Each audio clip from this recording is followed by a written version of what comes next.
Hello guys and welcome to another video. My name is Mark, I'm an entrepreneur and property investor, and in today's video we're talking about why I'm holding on to so much cash. And I think this is going to be a really important video for people who are looking to deploy money in the next year or so.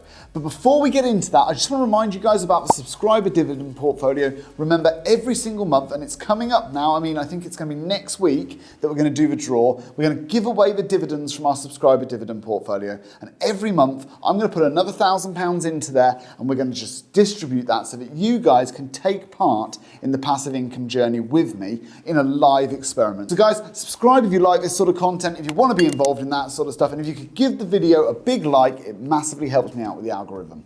Now let's get into the video and talk about why I'm holding on to so much cash. Now everybody watching this is going to be aware of the doomsday predictions that are in the papers. Some people are saying we're going to drop by 30% in the property market, some people 20, 10, lots of numbers are being thrown around. But the reality for investors like myself is that when people start getting worried, deals are there to be had. And this is what I really want to talk about today, is the words and the way that we can get across to sellers when they're in a fearful state and strike a real deal. These are the opportunities that don't come around very often. The last one that came around, ironically, was COVID, and I secured 3 really good deals during that time. I bought a property in Didcot, a 5-bed HMO for $275,000. That property, I believe, was listed at $350. $275, can you complete quickly? 2 weeks after COVID started.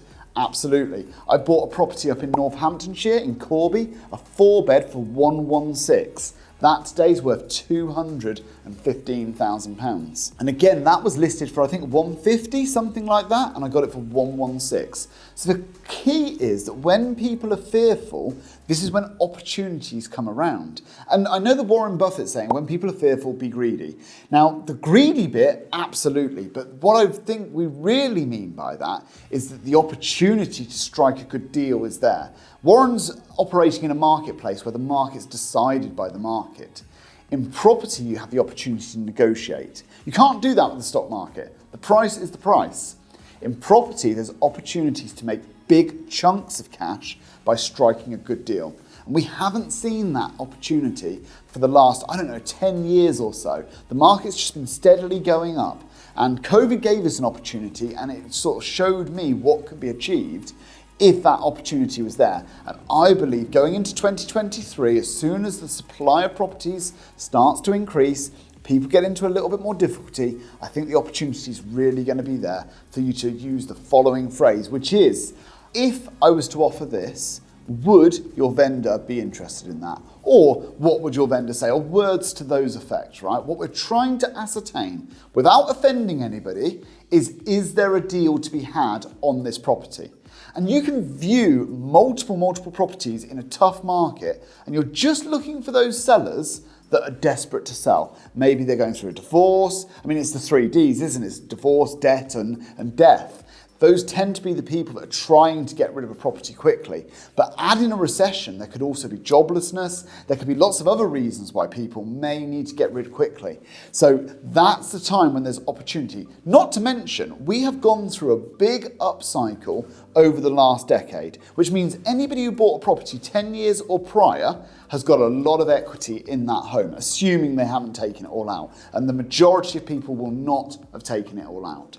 So there's a lot of equity there, there's some wiggle room. If you're selling a house for $200,000 and you need to get rid of it quickly, and you bought it for $65 20 years ago, well, you know what, 180 or 200 is probably about the same number if you got the money tomorrow. That's the reality. And this is where, as investments, investments. I'm fucking tired. And this really is where, as investors, we have to offer the solution to their problem, which is I need to get rid of this property quickly, and the buyers aren't there. And if you look at all the data, everything that I'm looking at, it's saying that the buyers are drying up. Even the anecdotal data I'm hearing from estate agencies. I'm getting phone calls from estate agents saying, hey, are you looking for a property? That wasn't happening 6 months ago, 12 months ago.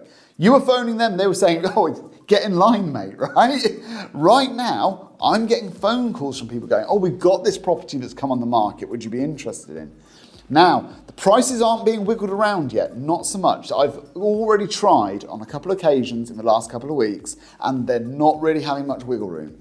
but that time is coming. I believe that time is coming.